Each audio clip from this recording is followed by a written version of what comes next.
Viewers, this is Anjana Shankar from the Abu Dhabi Bureau of Khalij Times. I'm here with a group of Keralite expatriates who have set up a remote rescue operation desk in a two-bedroom apartment on the Electra Street to support and coordinate relief operations happening back in the South Indian state of Kerala. Before I go into explaining what this group of people are doing here, just to give you a quick update on what's the latest happenings in Kerala. More than 234 people have been reported dead as per the latest report from the Chief Minister of Kerala's office, and incessant rains, monsoon rains, are continuing to batter Kerala. And the military have been pressed into rescue and relief operations, and more than 1,500 relief camps have been set up across the state. The images, videos and pictures which are pouring through the social media paint a terrifying picture of the extent of the damage the rains have unleashed on God's own country, the nature's fury at its worst in Kerala. Breaking all the geographical boundaries, this group of expatriates in Abu Dhabi have set up this desk so that they can pitch in and contribute whatever they can. Let me talk to one of the coordinators so that he will explain what this group of youngsters, including men, women and even some children, are doing in this Abu Dhabi apartment. Hi, Shireen, can you explain to me what is this rescue desk all about? What are you guys doing here? Anjana, you know that we are in a very unprecedented grave crisis now, a crisis which has pulled Kerala back 20 years. So now we have to rebuild Kerala. There are a lot of efforts is being taken for that. But at this moment, what we are doing from here is that we are trying to support the people there who are in the crisis now and who have no means, because at this time of the moment, the electricity, the communication, everything is now in a halt mode.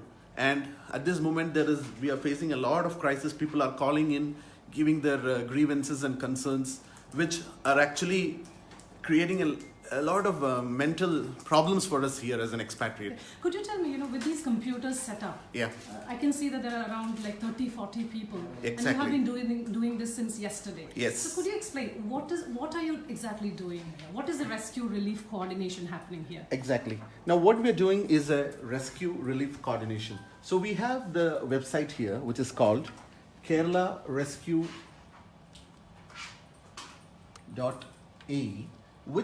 on which we are actually updating the database of all the people who require the help, who require the emergency support, some evacuation, so that they have been stuck up in remote areas and there are no ways to reach them. There are no ways to coordinate with other people. So what we do is that, we try to get all this information from social media, from Facebook, WhatsApp and everything, and we try to incorporate this in the database here. So once in this database we incorporate it, this data is directly going, and this data is being viewed and is directly going to the disaster management of Kerala government, and they are using this database to disperse the people and disperse their sources to evacuate these people from the site. But how are you tracing people? Is it through social media? Yes. There are a lot of volunteers and supporters who are in Kerala and who are giving this information to us. Like for example, I can give you an example. It happened yesterday night. We from here registered in this website that a pregnant lady is facing problem, and there are problems faced by other people also. And now we come to know that that lady has been successfully evacuated by the forces, and she has even delivered a baby.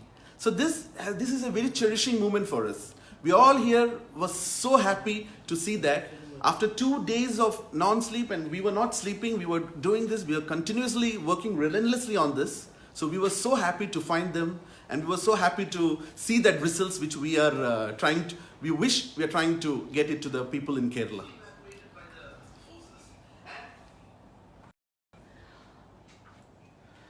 I'm just going to show you the room where more than 20-25 people have gathered today, and they have been doing this work since yesterday evening, and most of them haven't slept all night through because they have been tracking and tracing the distress messages and communication which have been coming through the social media, various social media platforms. There are groups divided with people handling WhatsApp groups, and all the distress messages, including their numbers and locations, are being entered into a database of rescue here, so that the relief and rescue efforts in happening back in Kerala can trace these numbers and people who are stuck in remote locations where otherwise helicopters or even rescue boats are unable to reach. I have with me Miss Hani Bhaskaran, who is one of the volunteers, and she has been very actively coordinating the relief efforts. She's a very active social media presence in the UAE. So she has been tracking people and passing on the messages and entering the data. Let me get Hani in, who would explain to you what the extent of the crisis that she has seen and what kind of messages and the number of messages and distress calls that this group has been handling. Hani, over to you. Anjana, the thing is, day before yesterday, Mullaperiyar dam തുറക്കാനുള്ള മുന്നറിയിപ്പ് വന്ന സമയത്താണ് ഇതിനെക്കുറിച്ച് കൂടുതൽ എനിക്ക് തോന്നുന്നു എല്ലാവരും തന്നെ അലേർട്ട് ആവുന്നത്. അപ്പം രാത്രിയിലാണ് നമുക്ക് അതിൻ്റെ ഒരു ഇൻഫർമേഷൻ കിട്ടുന്നത്. അതിനുശേഷം ഓഫ് കോഴ്സ് മുല്ലപ്പെരിയാർ പോലെയുള്ള ഒരു അണക്കെട്ട് തുറന്നു കഴിഞ്ഞിട്ടുണ്ടെങ്കിൽ അത് ഉണ്ടാക്കാൻ പോകുന്ന ഇമ്പാക്റ്റിനെ കുറിച്ച് കേരളത്തിന് നല്ല ബോധ്യമുണ്ട്. അപ്പോൾ മെസ്സേജസ് വന്നുകൊണ്ടിരിക്കുകയാണ്. നൈറ്റിൽ ഞങ്ങളൊക്കെ ടൈമിങ്ങിൻ്റെ ഒരു വ്യത്യാസമുണ്ട് നാടും ഇവിടെയുമായിട്ട്. അപ്പോൾ നമ്മൾ കുറച്ച് പ്രവാസികൾ കുറച്ചും കൂടെ ഇൻഫർമേഷൻ പെട്ടെന്ന് ഞങ്ങളിലേക്കാവും ഒരു പക്ഷേ ആദ്യം എത്തിയിട്ടുണ്ടാവുക. അപ്പം ആ കിട്ടുന്ന ഇൻഫർമേഷൻസ് പിന്നീട് അണക്കെട്ട് തുറന്നതിന് ശേഷം ഉണ്ടായിരുന്ന വളരെ പതറ്റിക് ആയിരുന്നു. അപ്പോൾ ആളുകൾക്ക് പെട്ടെന്ന് രാത്രിയാണ് ഒരുപാട് പേര് അപകടപ്പെടാനുള്ള സാധ്യതകളുണ്ട്. ഈ പറയുന്നത് പോലെ ഇറങ്ങി എല്ലാവരെയും നമ്മൾ അലേർട്ട് ചെയ്യാന്നുള്ളത് അത്രത്തോളം ബുദ്ധിമുട്ടുള്ള ഒരു കാര്യം കൂടിയായിരുന്നു. അപ്പം നേരം വെളുക്കുമ്പോഴത്തേക്ക് എന്തൊക്കെയാണ് സംഭവിക്കുക എന്നുള്ള ഒരു ഭയത്തിൽ നിന്നാണ് സോഷ്യൽ മീഡിയയിൽ പോസ്റ്റുകൾ ഇട്ട് തുടങ്ങുന്നത്. പിന്നെ നേരം വെളുക്കാറാവുന്നത് വരെ ഇത് തുടർന്നുകൊണ്ടേയിരുന്നു. ആ രാത്രി കംപ്ലീറ്റ് റെസ്ക്യൂ അപ്ഡേറ്റ്സിനെ കുറിച്ചും മറ്റും ഇൻഫർമേഷൻസ് പാസ് ചെയ്യുകയായിരുന്നു. What kind of messages are you getting through these people? Are they really distressed? Are they in panic? ആദ്യം വന്നത് പാനിക് ആയിട്ടുള്ള ഇൻഫർമേഷൻസ് ആണ്. ആളുകൾ പെട്ടെന്നുണ്ടായ ഒരു ഇൻഫർമേഷൻ്റെ മീതെ ഉണ്ടായ ഒരു ഭയത്തിനെ കുറിച്ചാണ് ആദ്യം നമുക്കൊക്കെ കൂടുതൽ മെസ്സേജസ് വന്നുകൊണ്ടിരുന്നത്. അതിനുശേഷം വെള്ളം പൊങ്ങി തുടങ്ങിയപ്പോഴത്തേക്ക് ആളുകൾ ഈ ജീവഭയം കൊണ്ട് നട്ടപ്പാതിരിക്ക് ഓടുന്ന ഒരു സിറ്റുവേഷൻ എന്ന് പറയുന്നത് അത് വളരെ സങ്കടപ്പെടുത്തുന്ന ഒരു അവസ്ഥയാണ്. അപ്പം പിന്നീട് കൂടുതൽ വന്നു തുടങ്ങിയത് ആളുകൾ അപകടപ്പെടാനുള്ള സാധ്യതകളെ കുറിച്ചുള്ളതാണ്. അപ്പം ഞാൻ അടക്കമുള്ള പ്രവാസികൾ കൂടുതൽ അലേർട്ട് ആവുകയും സോഷ്യൽ മീഡിയയെ ഈ ഒരു ദുരന്തത്തിൽ എങ്ങനെ കൈകാര്യം ചെയ്യണം എന്നുള്ളത് നമ്മൾ പെട്ടെന്ന് പാസ് ചെയ്യുകയും ചെയ്യായിരുന്നു. Thank you, Hani. Just to show you the visuals as these group of young men and women are coordinating the relief efforts from miles across their home state. The tragedy that has struck Kerala is very much close to them, because Kerala is a state which is more than 2.2 million expatriates working across various countries in the Middle East. In UAE alone, there are more than 1 million Keralites. Keralites have made UAE their home. So which means things happening back in Kerala is very much creating a panic situation for most of the expatriates here.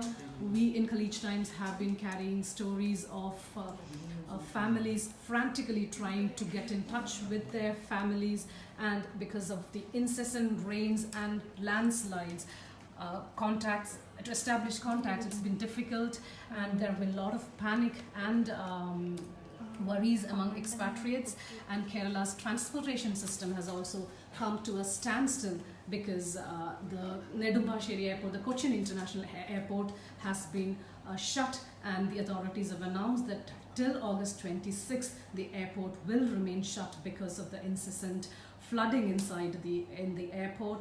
And the metro rails, the transportation system has come to a grinding halt, which means a lot of locations are almost inaccessible and people have been cut off.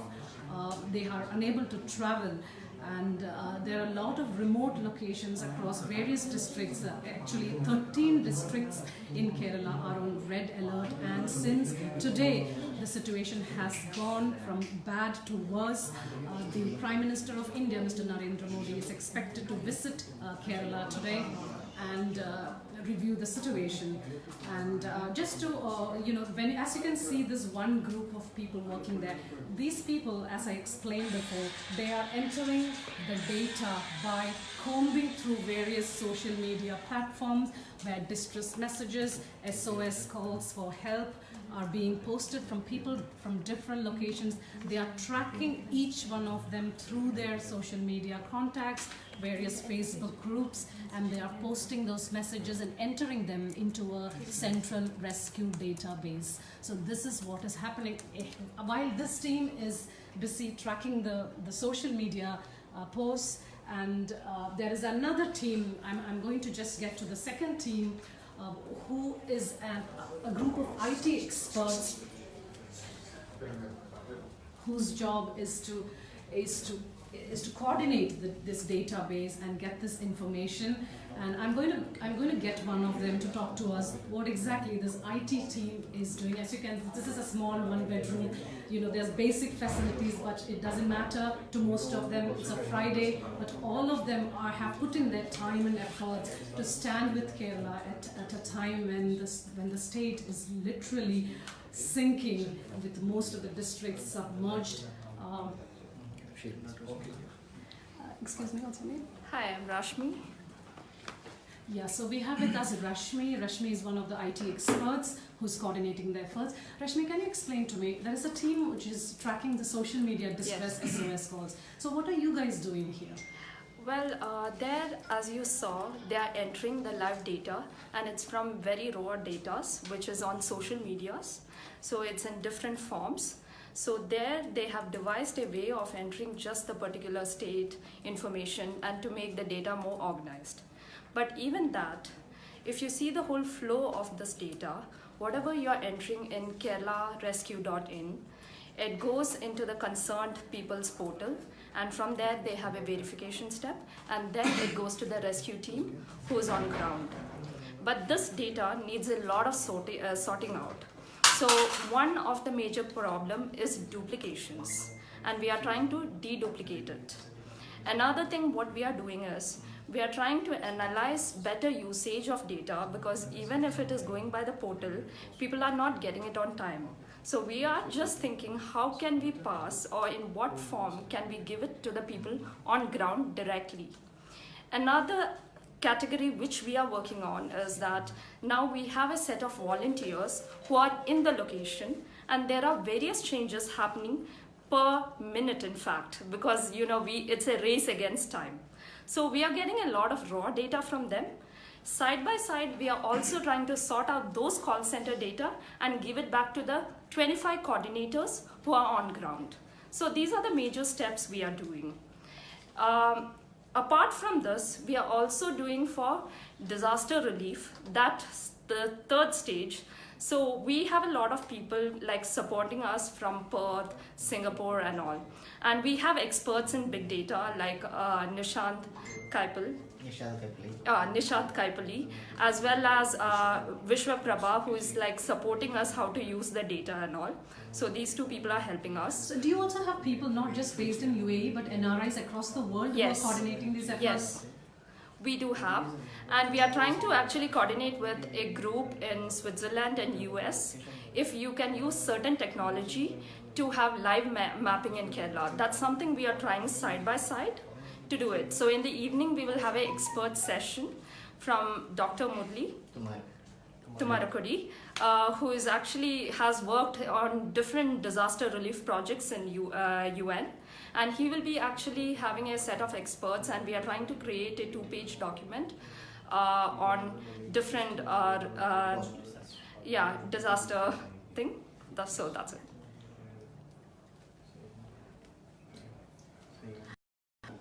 I have with me Kiran. So Kiran, so can you explain? You were telling me that there is a next step of coordination which you guys are trying to achieve. Actually, historically speaking, Kerala is doing things in a different way. It's a kind of rational way how to just study the problem study the problem and then analyze and find a solution and keep on improvising it.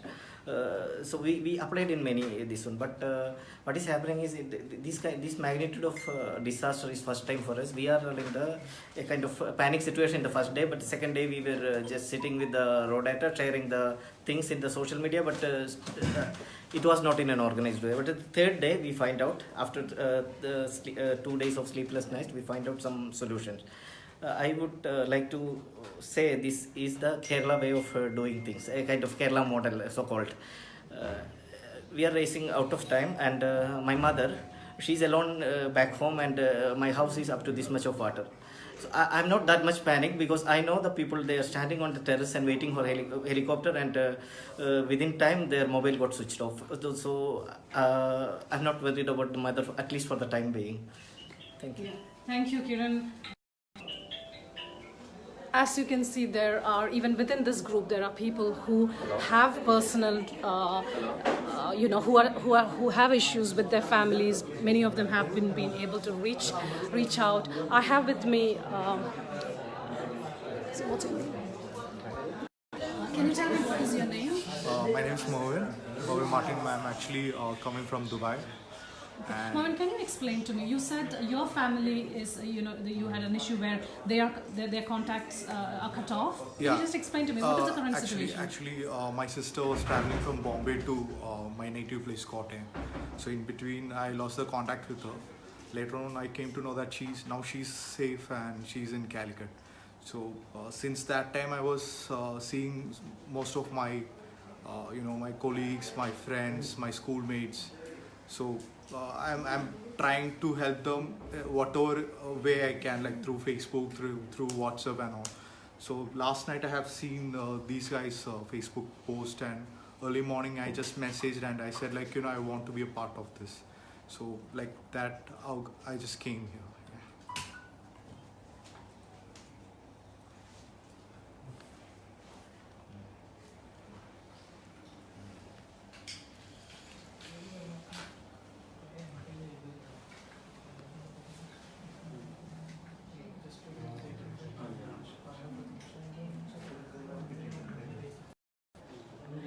As you just heard, everyone is trying to pitch in, as Kerala is facing one of its worst flooding and monsoon rains, which experts say is the worst in a century.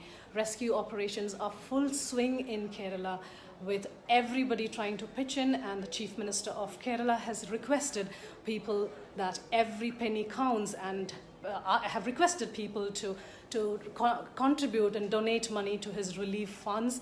And various social expatriates organizations in the UAE have also started pitching in with collecting relief materials. Various cargo companies have announced that they will ship materials for free of charge.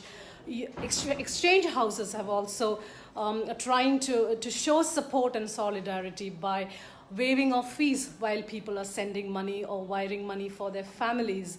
So Kerala, at a time when it is facing one of its worst crises in worst crisis now, the entire Kerala is trying to help and rebuild and contribute to relief efforts. But even for Keralites who are miles away from their home state, there is no letting up. There is no sitting pretty and watching the crisis back home. Everyone, students, families, housewife, everyone is doing their bit to stand with Kerala as Kerala is battling one of its worst natural disasters. This is Anjana Shankar from the Abu Dhabi Bureau of Khalij Times. Thank you for watching, and to get live updates and all the latest updates on what's happening in Kerala, please log into khalijtimes.com, or you can also track the latest updates through our social media platforms. Thank you.